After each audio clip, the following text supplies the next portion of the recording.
Are you an independent musician feeling overwhelmed by the endless act of juggling creativity, business, and self-care? You're not alone. That's why I created the Artist Mind Map. The Artist Mind Map is a free blueprint designed to help you get clear on the route you need to take to attain your career goals in alignment to your artistic values. This is not just another random PDF page for the forgotten corners of your hard disk. It's a timeless roadmap you can use for decades to come. Think of it as a go-to overview to consult. When you grab your free mind map, you get exclusive access to a masterclass that will take your career to the next level. I use the same methodologies and systems for my high-end paying clients and students. So why am I giving it to you for free?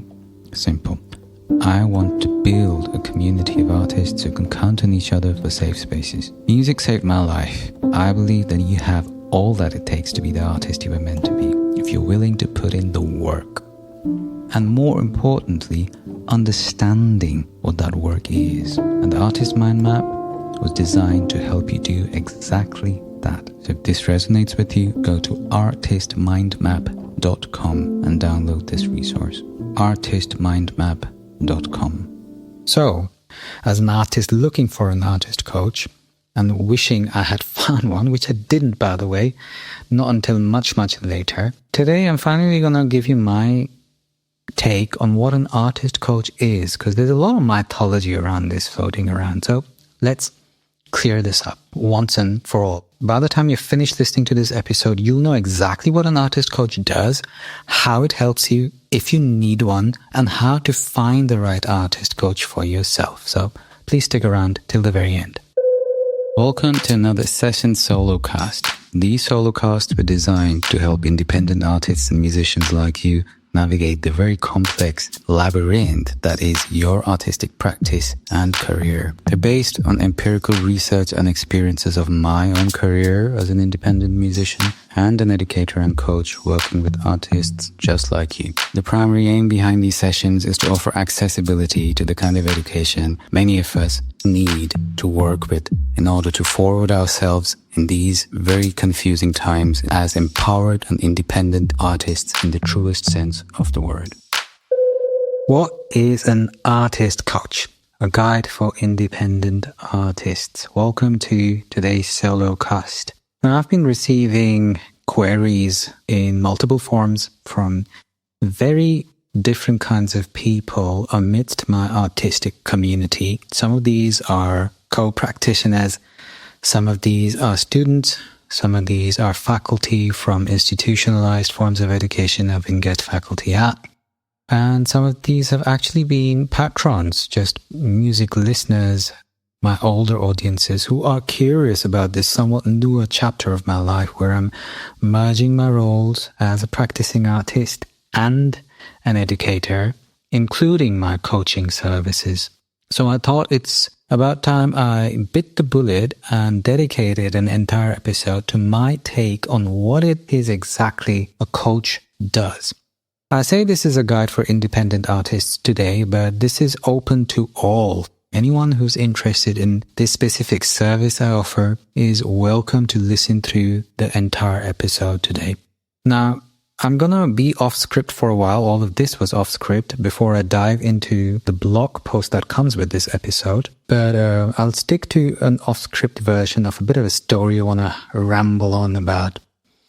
Here's the thing. I wasn't really sure what an artist coach was for the longest time. My first official encounter with the terminology and with my first artist coach was actually through this wonderful musician called Sheila Chandra, who is an absolute legend in the world of global hyphenated third culture world music connoisseurs.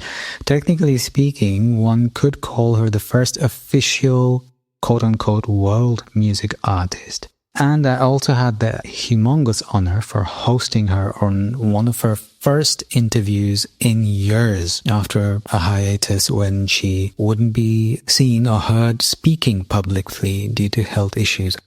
I lucked out big time for having her as one of my legacy guests on the podcast.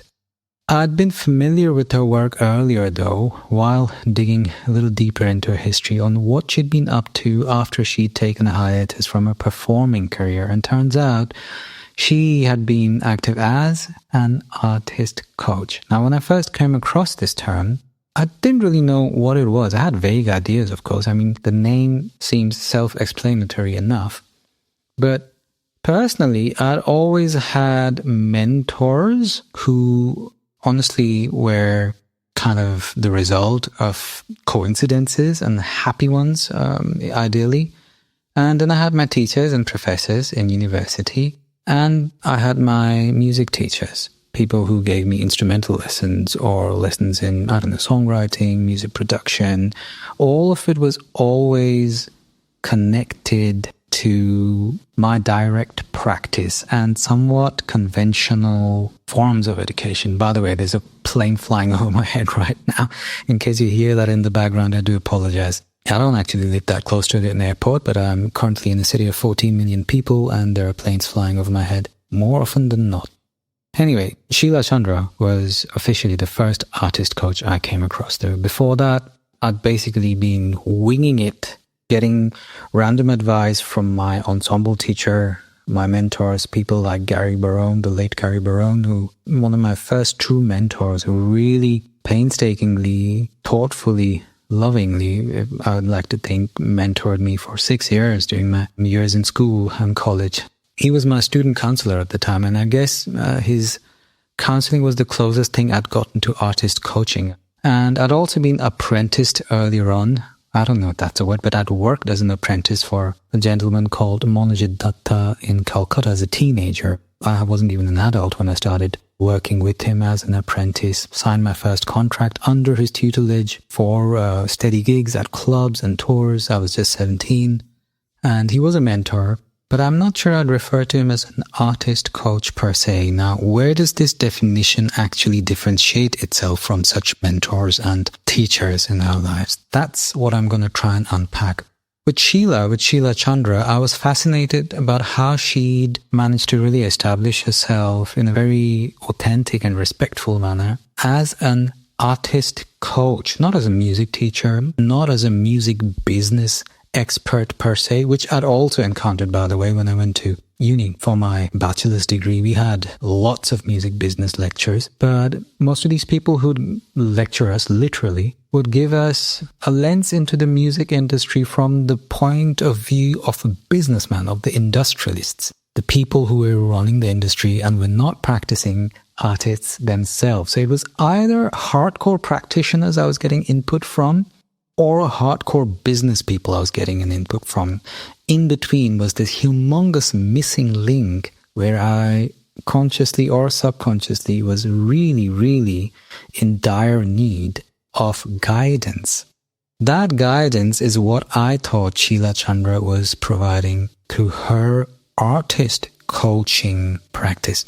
And how did I find out about this? This was before she actually had come onto my podcast. It was a book she'd written, which I found to be enormously helpful, wherein she addresses the importance of basically getting your shit together, getting organized, and how the whole mythology around artists being scatterbrains and romantic folks always caught up in the throes of passion while practicing the art, while letting the industry exploit this passion for their own profit, and how that was a paradigm that needed to be broken as soon as possible. And this was way before Spotify was becoming the shit show it was. I don't think Spotify even existed at the time. Let me just look up the name of the book quickly for you. Organizing for Creative People: How to Channel the Chaos of Creativity into Career Success. Now, I don't know if there are any other people who'd written anything similar, but at the time, she was definitely a pioneer in my opinion, because she was an extraordinarily successful and brilliant practicing artist herself, and her lens on how to best go about this entire topic was one of the most balanced and articulate ones I'd ever come across.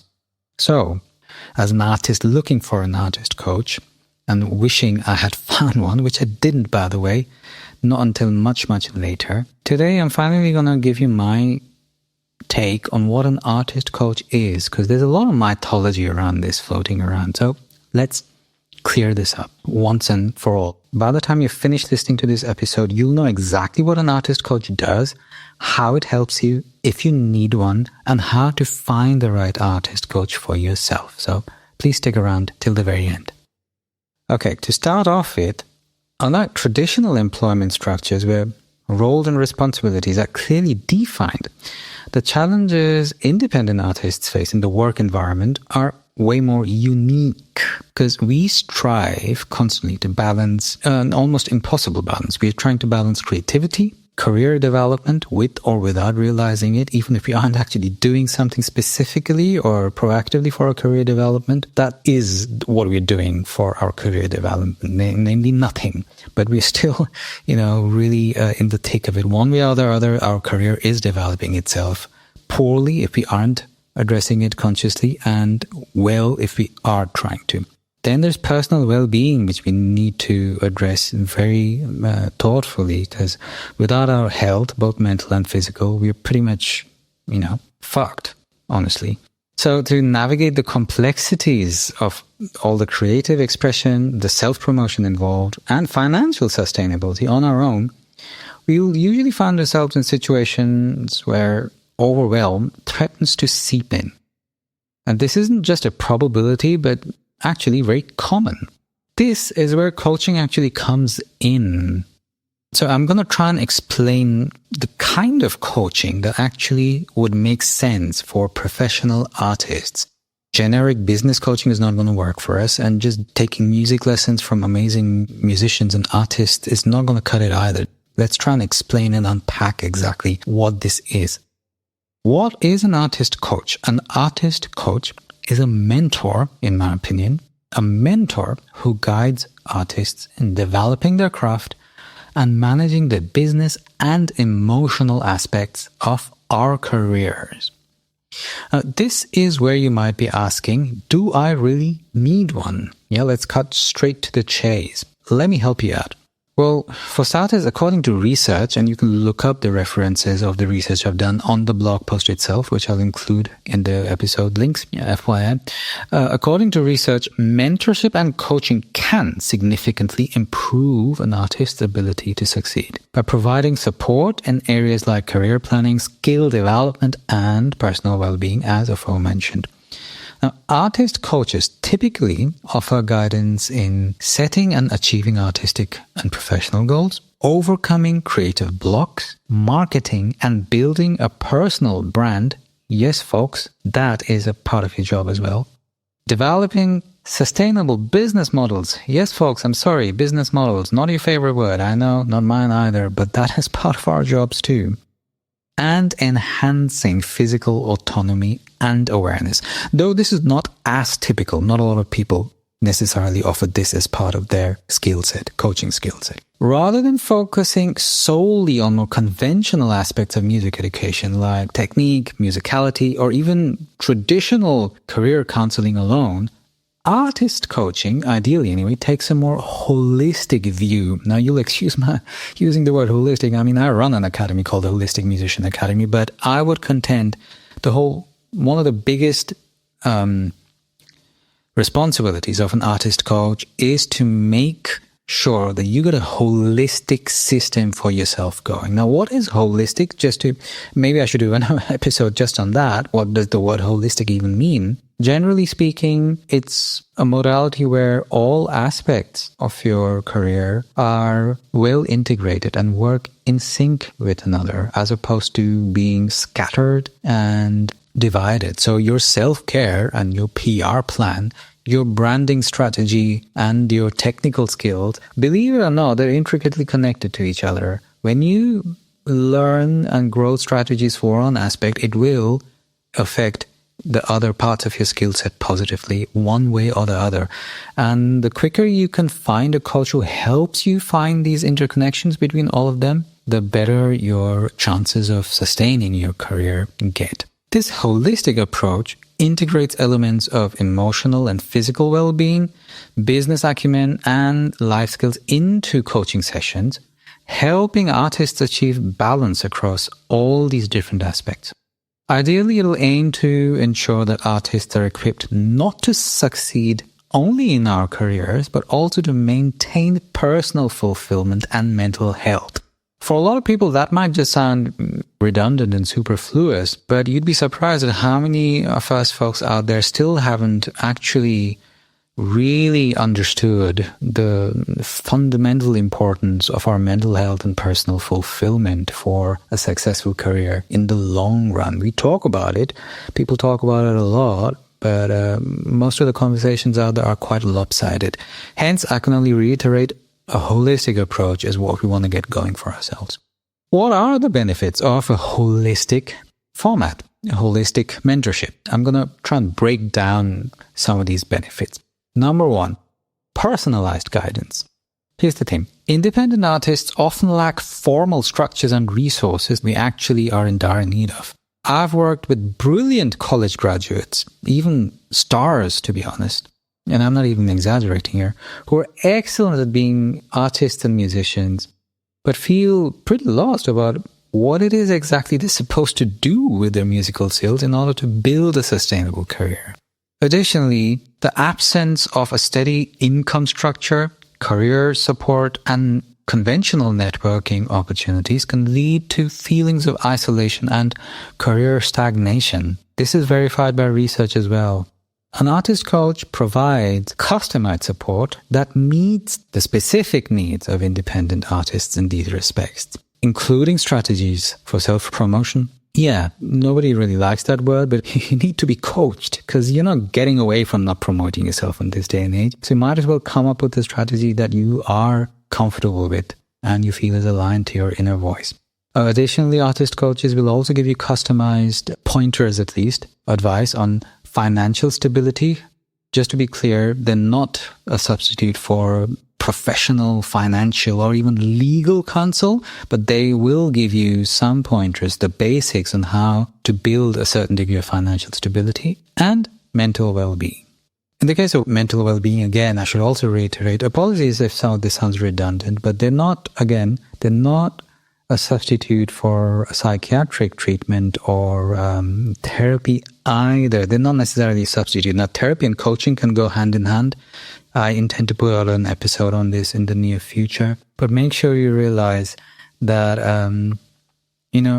at the end of the day, what an artist coach does is they're not necessarily substituting PR agencies. They're not substituting lawyers or financial advisors. They're not substituting psychiatrists or psychologists either. Even though some artist coaches actually have a background in psychology, like yours truly, for example, I did need to make sure this was clear.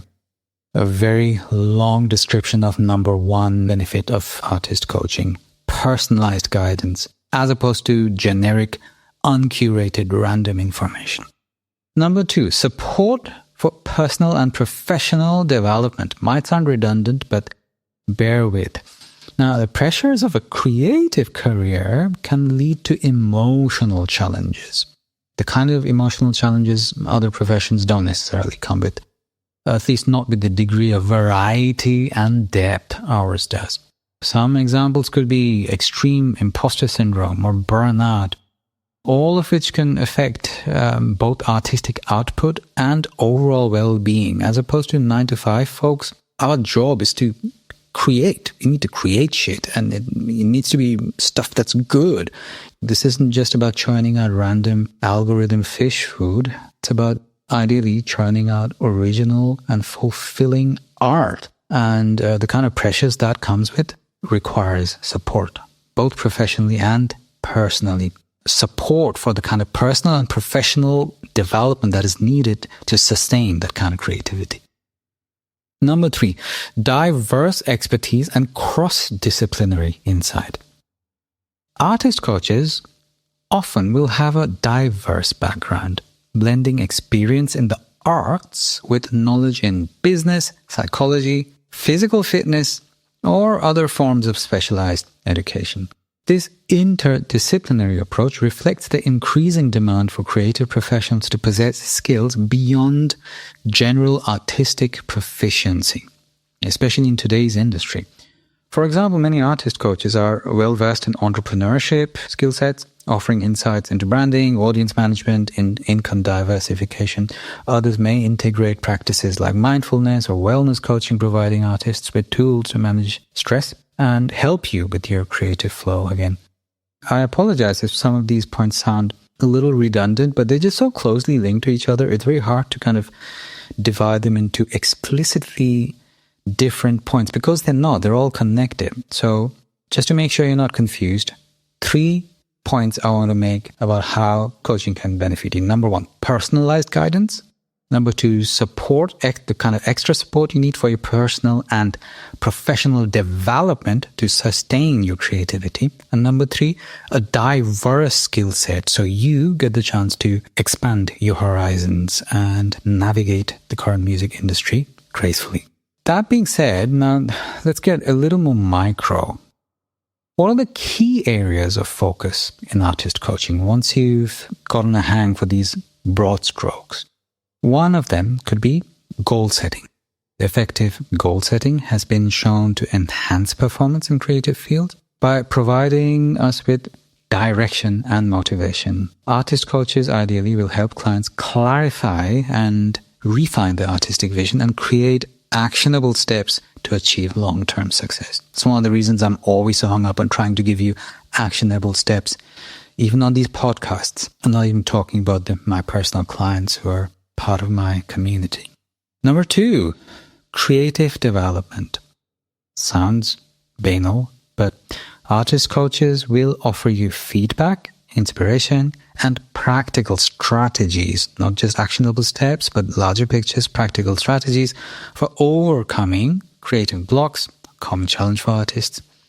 And this will also involve creating an environment of continuous learning and experimentation, which has been linked to higher levels of innovation and artistic satisfaction. Verified by research, by the way. Business acumen. Artists are increasingly required to manage their careers like entrepreneurs. A coach with experience in business and marketing can provide invaluable guidance in promoting our work, securing funding, for example, or navigating the complexities of a quote-unquote freelance portfolio career or an entrepreneurial career, and so on and so forth. And again, emotional and mental health support. Research highlights the importance of psychological well-being in sustaining creative careers. This is beyond any debate. Artist coaches can help you manage the stress, the anxiety, uncertainty that often accompany an artistic profession, promoting emotional resilience through tailored coping strategies. Now that you've had a pretty thorough basic run-through on what an artist coach kind of does and helps you address, again, I do apologize if some of that sounded repetitive, but I did want to make sure that I banged on about the fundamentals often enough for you to really get a hang of it, because it's hard for me to say which stage of your artistic career you're at, but most of the people I've worked with are shockingly unaware of the aspects we just talked about here. Most of them are just so busy getting good at their craft, which, by the way, is obviously the most important thing you want to get a hang for. You want to be good at what you do, at your art. No doubts there whatsoever. But the rest of the stuff we just talked about is shockingly infrequent in our artist circles as topics of discussion. Hence the slightly repetitive manner in which I went on reiterating them. Okay, so how do you choose the right artist coach? Assuming you've understood the importance of working with one and feel like you would like to find one, how do you go about it? Because here's the thing.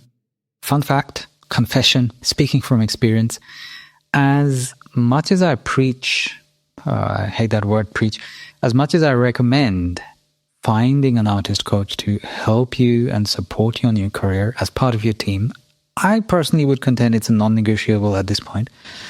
The wrong coach is not only not helpful for you, it can backfire very, very badly. So I would not be in any decent conscience whatsoever by letting you go thinking that any artist coach will do.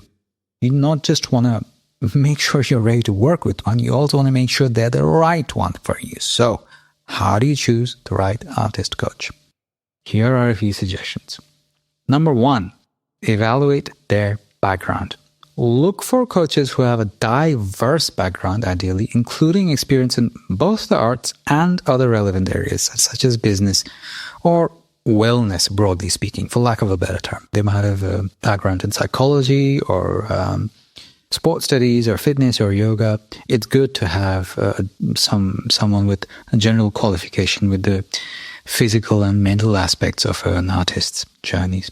Studies suggest that multidisciplinary expertise can lead to more effective coaching, since coaches like these are able to draw from a wider range of strategies and solutions and experiences. Number 2, do focus on an integrated, again, at the risk of sounding like a broken record, on an integrated and holistic approach.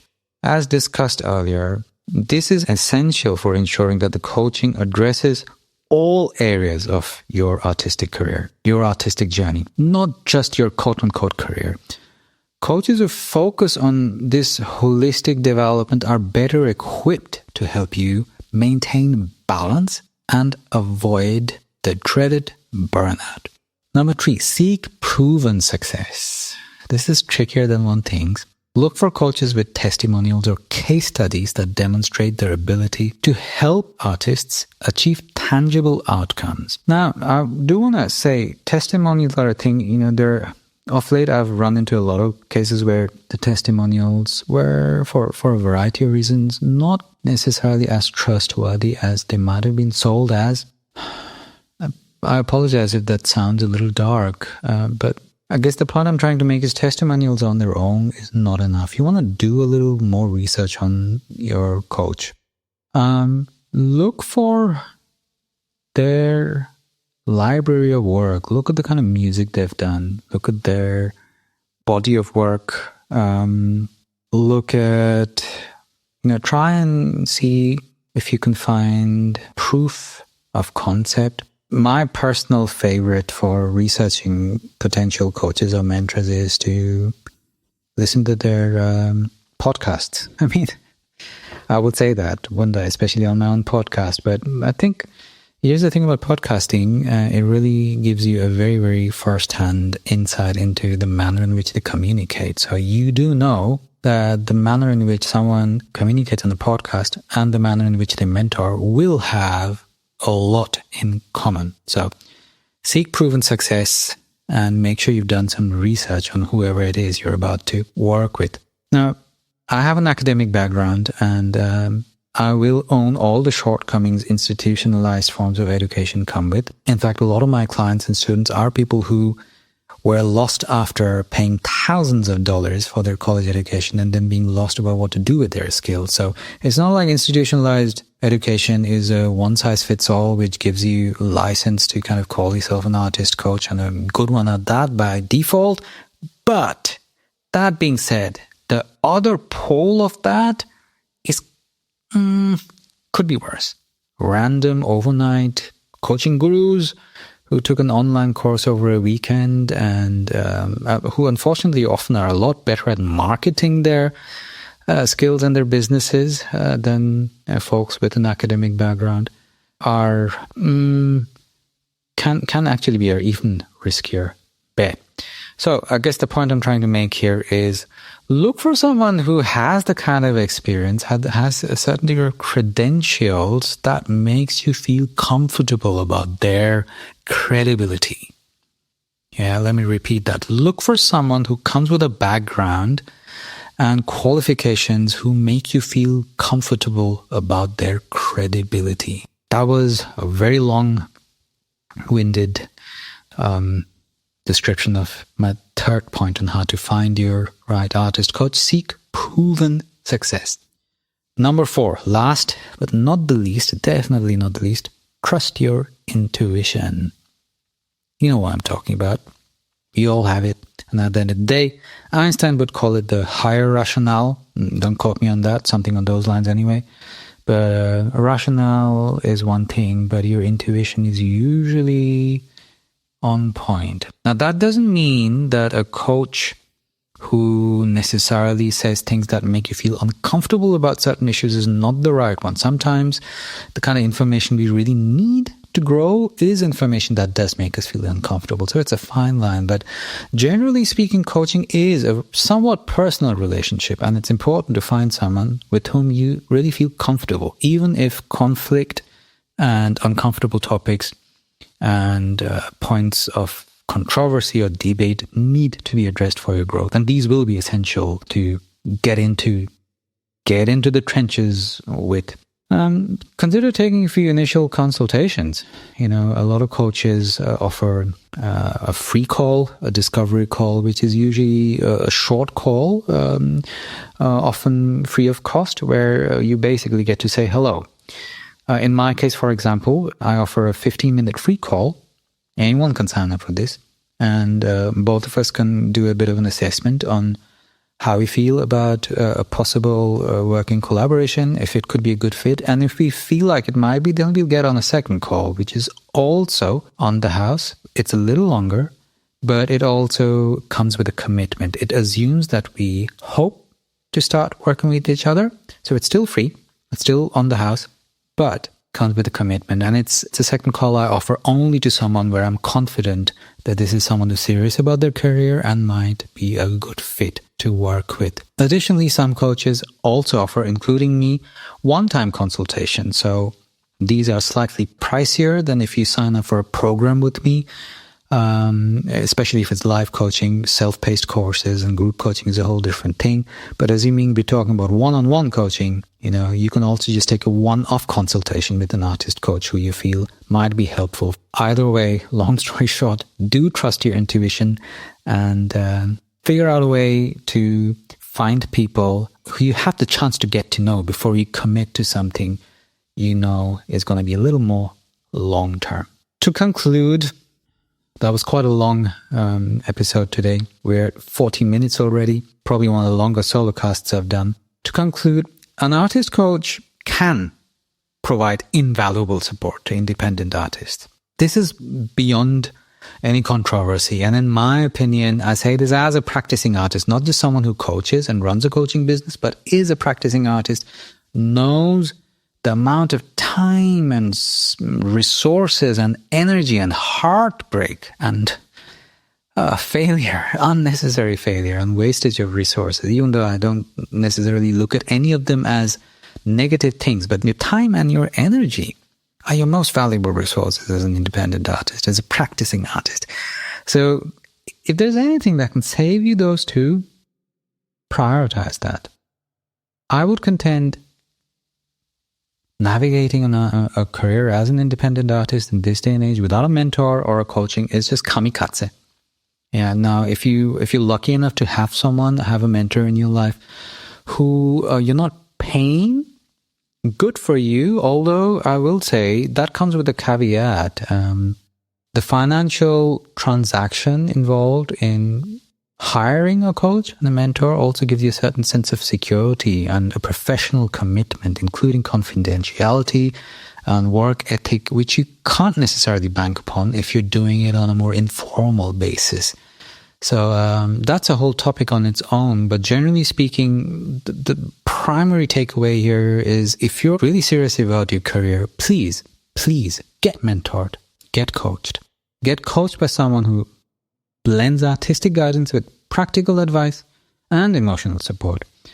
And that way, that integrated, wholesome, holistic approach, there it is again, the holistic word, and will ensure that you not only develop your creative career, but also maintain a healthy balance in your personal life. And if you are an independent artist ready to take that next step in your journey, please consider digging deeper into this team and working on finding the right coach and committing to a mentorship program somewhere down the line. Pro tip, it takes a while before you even find the right person. So start now. Hope that helps. Hey folks, I hope you found that episode helpful. Here's a little request. If you did, consider sharing this episode with your folks. Think about the ways in which they might benefit the way you did. And please don't ever hesitate to reach out if you have queries. My name's TL. I'm an independent musician and educator and the founder of the Holistic Musician Academy.